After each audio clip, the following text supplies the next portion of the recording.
오늘 하는 말씀은 마가복음 9장 30절, 31절 두 절 말씀입니다. 그곳을 떠나 갈릴리 가운데로 지나가실새 예수께서는 아무에게도 알리고자 아니하시니 이는 제자들이 가르치시며 또 인자가 사람들의 손에 넘겨져 죽임을 당하고 죽은 지 3일 만에 살아나리라는 것을 말씀하셨기 때문이더라. 예수님께서는 변화산 위에서 하나님과 깊은 영적인 교제를 나누셨습니다. 그리고 변화산에서 내려오셨을 때에 그 예수님을 사람들이 바라보며 그들이 매우 놀랐습니다. 마가복음 9장 15절에 보시면 온 무리가 예수를 보고 매우 놀라며 달려와 문안하거늘. 일반적으로 예수님을 바라보면서 사람들이 놀란 경우는 크게 두 가지입니다. 예수님께서 바람과 파도를 잠잠케 하시는 하나님 나라의 기적, 하나님의 아들로서 그 능력을 나타낼 때에 사람들은 놀랐습니다. 그리고 서기관과 바리새인들과 다르게 권위 있는 자로서 하나님 나라의 복음, 하나님의 영광의 복음을 선포했을 때에 사람들은 놀랐습니다. 그런데 이번에는 예수님께서 어떠한 말씀을 선포하신 것도 아니고 예수님께서 어떠한 기적을 행하지 않으셨습니다. 그런데 사람들은 예수님을 보고 매우 놀랐다. 여기에 대해서 알티 프랑스라는 학자는 모세와의 연결을 하고 있습니다. 모세가 시내 산 위에서 하나님과 목숨 건 중보기도 또는 하나님과 깊은 영적인 교제를 드리고 경험하고 그가 내려왔을 때에 모세의 얼굴에서 빛이 났다라고 말을 합니다. 모세의 얼굴에서 나타났던 하나님의 영광의 빛으로 인해서 이스라엘 백성들은 모세에게 다가가는 것조차 두려워했습니다. 비슷하게 하나님과 깊은 교제, 하나님의 아들로서 하나님과 깊은 교제를 나누신 그 예수님의 얼굴에 영광의 빛이 드러났기 때문에 사람들은 예수님을 바라보며 매우 놀랐다라고 이야기를 합니다.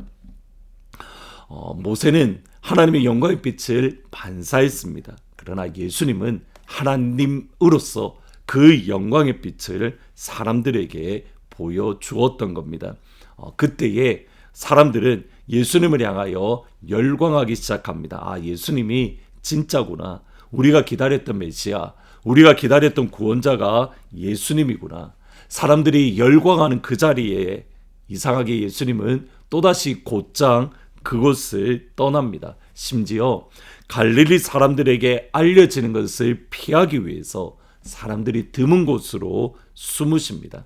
마가복음 9장 30절에 보시면 그곳을 떠나 갈릴리 가운데로 지났세 예수께서는 아무에게도 알리고자 아니하셨다. 갈릴리를 떠나시고 아무에게도 알리지 않으셨다.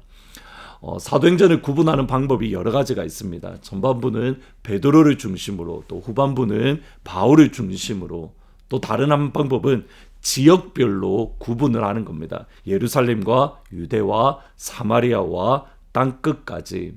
실제로 사도행전을 보면 각 지역마다 하나님의 영광, 예수님의 복음이 어떻게 선포되어졌는가 그것을 보여줍니다. 그 중에 하나 중요한 사건이 빌립 지사가 사마리아 성에 도착했던 시간입니다. 물론 빌립 집사의 의도는 아니었습니다. 예루살렘에 스데반 집사로 인해서 큰 박해가 일어났고 그것으로 인해서 빌립 집사는 예루살렘을 떠났는데 그가 떠나서 들어가서 복음을 전했던 곳이 사마리아입니다. 사마리아에서 복음을 전거할 때에 하나님은 빌립 집사로 통해서 하나님 나라의 큰 열매를 허락해 주었습니다. 더러운 귀신이 떠나가고 수없이 많은 병자가 치유되고 하나님의 영광의 역사가 일어났습니다. 어떠한 학자는 빌립의 사마리아 성의 사역을 제2의 오순절이라고도 부르기도 합니다. 그 정도로 빌립 집사님의 사역이 그 성에 큰 영광이 임했습니다. 큰 기쁨이 있더라. 근데 그때의 하나님은 빌립에게 떠나라라고 말씀을 합니다. 사도행전 8장 26절에 보시면 주의 사자가 빌립에게 말하여 이르되 남쪽으로 향하여 예루살렘에서 가사로 내려가는 길까지 가라 하시니 그 길은 광야라. 사마리아 성에 큰 하나님의 영광의 역사, 복음의 역사가 일어나고 있다면 이제 그곳에서 더 큰 하나님의 영광을 열심히 목회하는 것이 하나님의 뜻이다라고 저희들은 생각을 합니다. 사마리아 성 사람들 입장에서도 그렇습니다. 그런데 하나님은 전혀 다른 계획을 가지고 계십니다. 한참 복음의 열매가 일어나는 그때에 하나님은 빌립을 보내십니다. 그리고 그 길은 광야라, 사막이라. 바로 그 광야, 그 사막에 하나님께서는 이디오피아 내시 한 명만을 만나게 하기 위해서 하나님은 빌립을 사마리아에서 떠나라라고 말씀을 하고 계십니다. 이디오피아 내시 한 명을 위해서 하나님은 빌립 집사를 사마리아에서 들어서 광야 한복판으로 보낸 겁니다. 수없이 많은 사람들도 있겠지만 그러나 그들이 아니라 이디오피아 내시 한 명만을 위해서. 근데 여기에 하나님의 놀라운 영광이 있습니다.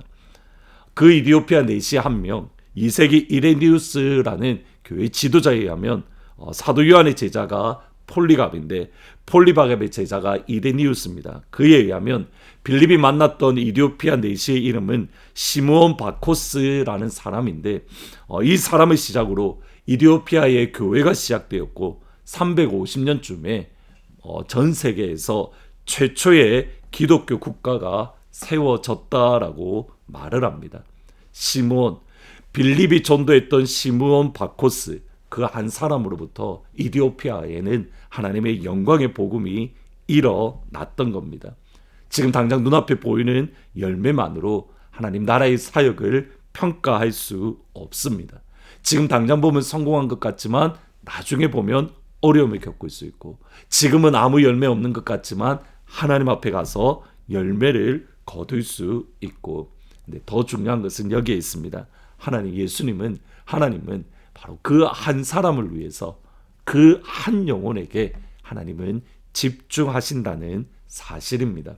마가복음 9장 30절 31절 다시 한번 보시면, 그곳을 떠나 갈릴리 가운데를 지날새 예수께서는 아무에게도 알리고자 아니하셨다. 여러분, 이 말씀을 보시면 예수님이 원하지 않았다라는 뜻입니다.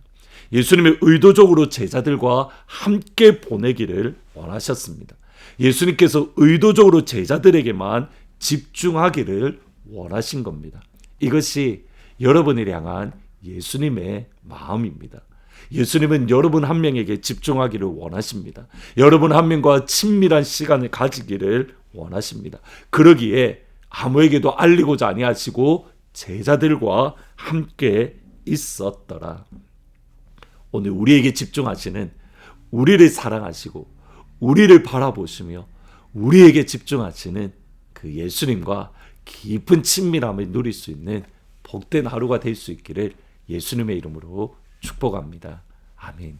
기도하십니다. 예수님, 나의 한 명에게 관심을 가지시고 나에게 집중하시며 나와 깊은 교제를 나누시기 원하시는 예수님, 저도 예수님을 바라보며 예수님께 집중하며 예수님을 더욱더 사랑하는, 예수님의 사랑 안에 거하는 귀한 하루가 되어질 수 있도록 영광의 예수님과 깊은 교제를 나누는 그 축복을 오늘 이 시간 이곳에 허락하여 주옵소서. 예수님의 이름으로 기도합니다. 아멘. 예수님은 우리에게 집중하기를 원하십니다. 그 예수님의 사랑 안에 거하는 복된 하루가 될 수 있기를 주님의 이름으로 축복합니다. 오늘 저녁 7시 45분에 가스펠 프로젝트와 함께 다시 찾아뵙도록 하겠습니다. 예수